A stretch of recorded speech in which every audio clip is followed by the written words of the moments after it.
خواتین و حضرات کی خدمت میں سویڈن کے دارالحکومت اسٹاک ہوم سے عارف کسانہ کا اسلام پہنچے۔ آج 2 نومبر اور اتوار کا دن ہے، اور اتوار کے روز آپ کی خدمت میں سویڈن کی ڈائری پیش کی جاتی ہے، جس میں ہفتے بھر کی اہم خبریں، سویڈن کے حالات حاضرہ اور یہاں ہونے والے اہم واقعات کا خلاصہ اور ان پہ تبصرہ شامل ہوتا ہے۔ ان خبروں میں یہاں کی امیگریشن کی خبریں، نئے بننے والے قوانین، سیاست، معیشت، تعلیم اور دیگر سماجی جو شعبہ جات میں ہونے والی تبدیلیاں وہ سب شامل ہوتی ہیں۔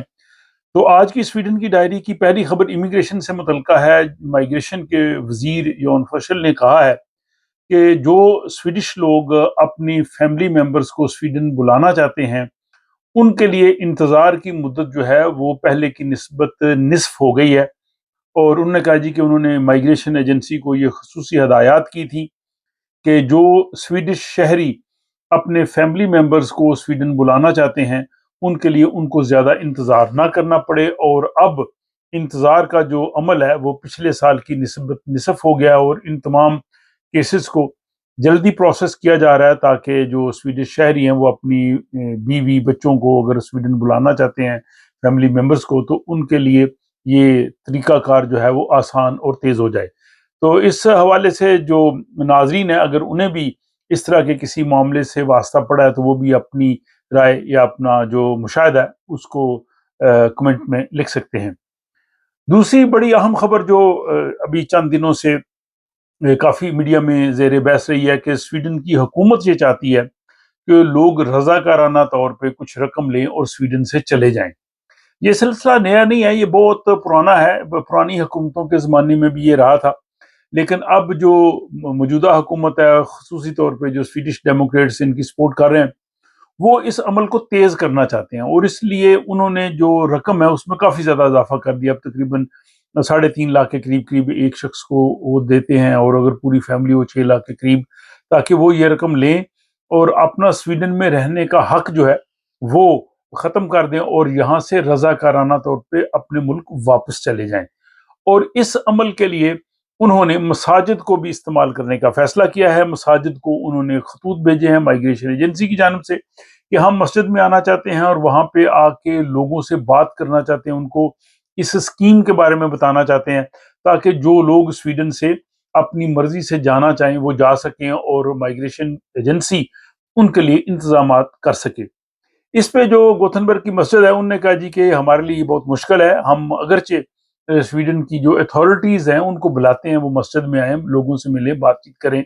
مسجدوں کا انتظام دیکھیں، لیکن اس کام کے لیے کہ ان کو کہا جائے کہ سویڈن سے رضاکارانہ طور پہ چلے جائیں، یہ ہمارے لیے خاصا مشکل ہوگا، اور لوگوں کے لیے بھی خاصا مشکل ہوگا کہ وہ اس طرح کے اجتماعات میں جو ہے وہ شرکت کریں۔ اور انہوں نے کہا کہ ہم اس معاملے میں جو ہے وہ اپنے تحفظات رکھتے ہیں۔ دوسری جانب سویڈن کی حکومت کی جانب سے جو میونسپیلٹیز ہیں، کمیونز ہیں، ان کو بھی کہا گیا ہے کہ وہ اپنے کمیون میں رہنے والے لوگوں کو راغب کریں کہ وہ سویڈن کو چھوڑ کے اپنے ملکوں میں چلے جائیں۔ لیکن تقریباً 30 سے زیادہ میونسپیلٹیز، جن میں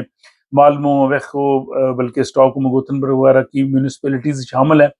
انہوں نے بھی اس جو حکومت کی جو اسکیم ہے اس سے اتفاق نہیں کیا، بلکہ بعض کمیونز جن میں ماڈریٹ پارٹی کی حکومت ہے، جو اس وقت مرکز میں بھی ہے، انہوں نے بھی اس سے اتفاق نہیں کیا۔ انہوں نے کہا کہ ہمارے یہاں لوگوں کی پہلے ہی کمی ہے، ہم مین پاور میں چاہتے ہیں کہ اضافہ ہو، ہم کیسے لوگوں کو کہہ سکتے ہیں کہ وہ سویڈن سے چلے جائیں۔ تو حکومت کا یہ جو مجوزہ منصوبہ ہے اس پہ کئی لوگوں نے بات بھی کی ہے کہ اتنی رقم لے کے چلے جائیں۔ ایک تو یہ رضاکارانہ، وہ زبردستی کسی کو نہیں بھیج سکتے، کسی شخص کی مرضی ہے، اور دوسری یہ ہے کہ ظاہر ہے یہاں پہ اگر وہ لوگ رہ رہے ہیں، ان کے بچے پڑھ رہے ہیں، یہاں ایک بہترین فلاحی نظام ہے، اس کو چھوڑ کے کون جانا چاہے گا۔ تو اس میں مساجد نے بھی اب اس مہم کا جو ہے وہ اس طرح سے حصہ بننے سے انکار کیا ہے، اور بلکہ کمیونز بھی انکار کر رہی ہیں۔ تو یہاں پہ ناظرین بتانا چاہیں کہ جو لوگ سویڈن میں رہتے ہیں، کیا اتنی رقم لے کے آپ سویڈن کو چھوڑ کے چلے جائیں گے؟ اور دوسری طرف یہ بھی حقیقت ہے کہ لوگ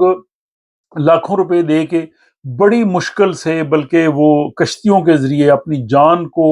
مصیبت میں ڈال کے اور موت کے منہ میں کہہ لے جانے کے مترادف ہوتا ہے،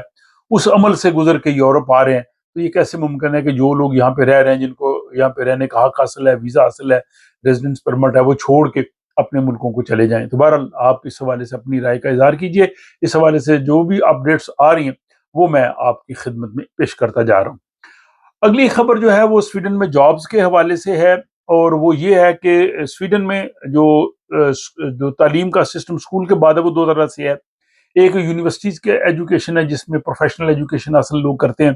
اور دوسرا یہاں پہ جو ہے وہ پیشہ وارانہ، یعنی اس کو کسی بھی پیشے کے حوالے سے تعلیم اور اس کی تربیت ہوتی ہے، اور اس میں لوگوں کو جاب زیادہ ملتے ہیں، جس کو اسکولہ کہتے ہیں۔ اور اب یہ ہو رہا ہے کہ کئی طلباء جنہوں نے یونیورسٹی کی ایجوکیشن لی ہے وہ اسے چھوڑ کے ارکس جو بلڈنگ ہے، ایجوکیشن ہے، جو پیشہ ورانہ ہے، ووکیشنل ایجوکیشن، اس کی طرف آ رہے ہیں، کیونکہ ان میں جو ہے وہ جابز زیادہ مل رہے ہیں، کیونکہ جو اعلیٰ تعلیم یافتہ یونیورسٹی اسٹوڈنٹس ہیں وہاں پہ بے روزگاری 20% کے قریب پہنچ گئی ہے۔ تو اس لیے جو ٹیکنیکل فیلڈ ہے وہاں میں 2-3 سال کی وہ ایجوکیشن حاصل کرتے ہیں اور اس کے بعد جو ہے وہ جاب مل جاتا ہے، تو اس طرف جو ہے وہ رجحان جو ہے وہ زیادہ ہو رہا ہے۔ تو آپ ناظرین بھی اگر اس حوالے سے کچھ بتا سکیں تو آپ اس میں ضرور کمنٹ باکس میں لکھیے گا۔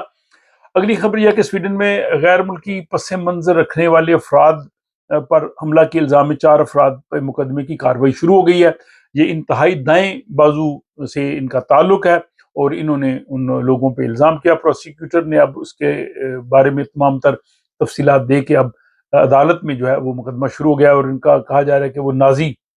بیک گراؤنڈ سے ان کا تعلق تھا۔ اور پچھلے دنوں بھی ایک خبر آئی تھی کہ جو وزیر ہیں ایک ان کا بیٹا بھی ان گروپ سے منسلک رہا ہے۔ تو اس سلسلے میں سویڈن کی جو خفیہ ایجنسی سیپو ہے اس نے یہ خبردار کیا ہے کہ اس طرح کی جو ایکٹیویٹیز ہیں نوجوانوں کو انتہا پسندی اور شدت پسندی کی طرف جو ہے وہ مبذول کروا سکتی ہیں۔ آپ جانتے ہیں کہ سویڈن ایک منارکی ہے، یہاں آئینی بادشاہت ہے اور بہت عرصے سے چل رہی ہے۔ بادشاہ جو ہے وہ سربراہ مملکت ہوتا ہے، لیکن اس کے پاس اختیارات نہیں ہوتے، وہ رسمی ہے۔ اور حالیہ دنوں میں سویڈن کے بادشاہ ایک غیر ملکی دورے پہ گئے، اور اس دوران جو ان کی بیٹی ہے شہزادی وکٹوریہ، انہوں نے جو سربراہ مملکت کے یعنی قائم مقام بادشاہ کے اختیارات انہوں نے سنبھالے، اور بادشاہ جب واپس آئے تو تب بھی ان کے پاس کچھ دن یہ اختیارات رہے۔ اب لوگوں کی اکثریت کا یہ کہنا ہے کہ بادشاہ کارل گستاف سکسٹون انہیں جو ہے وہ شہزادی وکٹوریہ کے حق میں دستبردار ہو جانا چاہیے، اور شہزادی وکٹوریہ کو جو ہے وہ سویڈن کی ملکہ بن جانا چاہیے، یعنی سربراہ مملکت۔ تقریباً 42% لوگ جو ہیں وہ وکٹوریہ کو اس وقت سربراہ مملکت یعنی ملکہ کے رول میں دیکھنے کے منتظر ہیں، جبکہ 38% جو لوگ کہتے ہیں کہ نہیں، بادشاہ سلامت کو جو ہے وہ کنٹینیو کرنا چاہیے۔ اور دوسری جانب یہ بھی ہے کہ سویڈن کے تقریباً 20% لوگ چاہتے ہیں کہ بادشاہت ختم ہونی چاہیے، یہاں پہ صدر ہونا چاہیے جیسے فن لینڈ میں ہے، تو وہ بادشاہت کے حق میں نہیں ہے، لیکن عوام کی اکثریت تقریباً 60% کے قریب جو ہے وہ چاہتی ہے کہ بادشاہت رہے، اور باقی لوگ جو ہیں انہوں نے کوئی خاص جواب نہیں دیا۔ اب ناظرین سے میں پوچھنا چاہوں گا یہ دونوں سوالات کہ آپ چاہتے ہیں کہ سویڈن میں بادشاہت رہے یا بادشاہت ختم ہونی چاہیے؟ اپنی رائے ضرور لکھیے گا۔ اور دوسرا یہ کہ کیا بادشاہ جو ہے کارل گستاف ان کو جو ہے وہ کنٹینیو کرنا چاہیے یا انہیں اپنی بیٹی کے حق میں دستبردار ہو جانا چاہیے؟ اپنی رائے جو ہے وہ کمنٹس میں ضرور لکھیے گا۔ اور اس کے بعد جناب آخری ایک اچھی خبر کہ ایک چھوٹا بہادر کتا جس نے اپنے مالک کی جان بچائی، اس کو ایک بڑے اعزاز سے نوازا جا رہا ہے۔ یہ دالانہ کے علاقے میں ایک چھوٹا کتا تھا، اور اس نے رات کو بھونکنے کے بعد اپنے مالک کو جگایا، کیونکہ قریبی گھر میں آگ لگی ہوئی تھی، اور اگر وہ اس کو نہ جگاتا تو وہ شاید شخص جو ہے وہ اس آگ کی نظر ہو جاتا۔ تو اس کے عمل کی وجہ سے، کتے کے اس کردار کی وجہ سے اس کو بہادر کتے کا اعزاز دیا جا رہا ہے۔ تو یہ ہے کہ کتے جو ہے وہ انسان کے بڑے اچھے دوست ہیں۔ شروع سے جب جو جانوروں کو ڈومیسٹیکیٹ یعنی گھروں میں رکھنے کا، پالتو کا آغاز ہوا، تو کہتے ہیں کہ کتا سب سے پہلا جانور تھا جس کو انسان نے پالتو بنایا۔ اس خبر کے حوالے سے اور آج کے اس پوری سویڈن کی ڈائری کے حوالے سے اپنی رائے کا اظہار ضرور کیجیے۔ آپ کو یہ پروگرام کیسا لگ رہا ہے اس کا بھی ضرور اظہار کیجیے۔ اپنا خیال رکھیے گا، اور ملاقات ہوگی آپ سے اگلے ولاگ میں۔